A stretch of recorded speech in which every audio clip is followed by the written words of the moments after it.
You ask Tiger to calculate. This deals with linear inequalities with one unknown. The final result is f equal or smaller than 2. Let's solve it step by step. Group all constants on the right side of the inequality. Subtract 9 from both sides.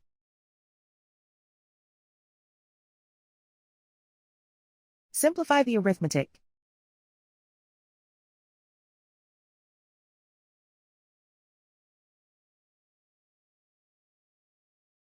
Isolate the f.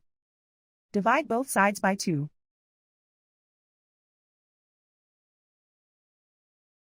Simplify the fraction.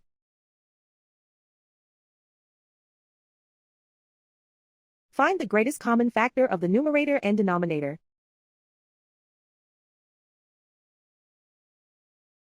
Factor out and cancel the greatest common factor.